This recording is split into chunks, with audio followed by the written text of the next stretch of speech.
Fed members are speaking today on inflation and their outlook for monetary policy. Jen Schonberger with us with the very latest. Hi there, Jen. What are we hearing?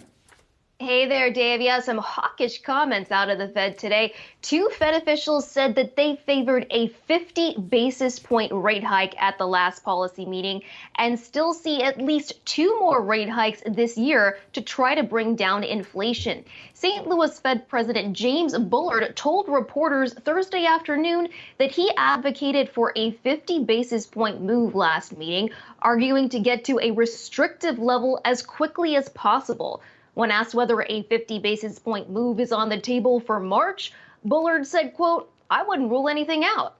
Meanwhile, Cleveland Fed President Elizabeth Mester said in a speech Thursday morning in Sarasota, Florida, that she also saw a compelling economic case for a 50 basis point increase last meeting, which would have brought the top of the target range to 5%.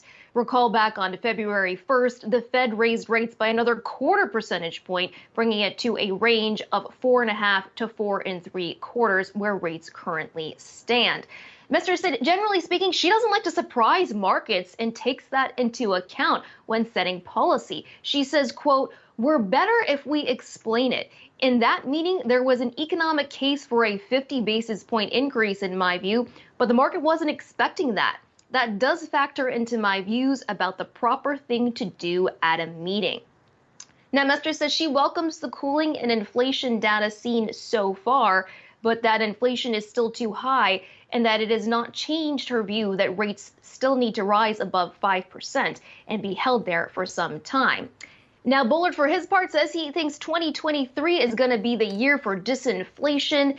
He welcomes the backup in yields on Treasuries seen over the past week, but still says he sees rates rising to a level of 5 3/8%, which makes him one of the most hawkish members on the Fed. Dave? Jen, speaking of things increasing, the price of eggs is out of control, up 70% year over year. You cover all things in your backyard of the nation's capital, and Senator Warren has questions here. What does she want to know?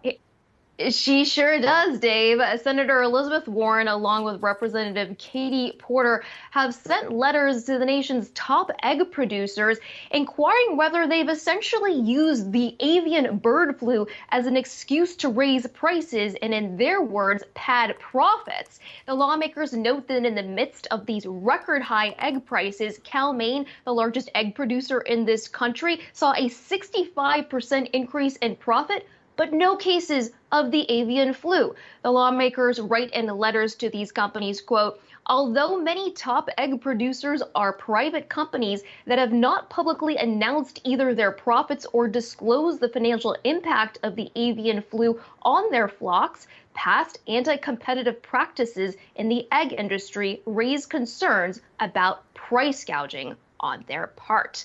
Will be interesting to see how this unfolds. Dave?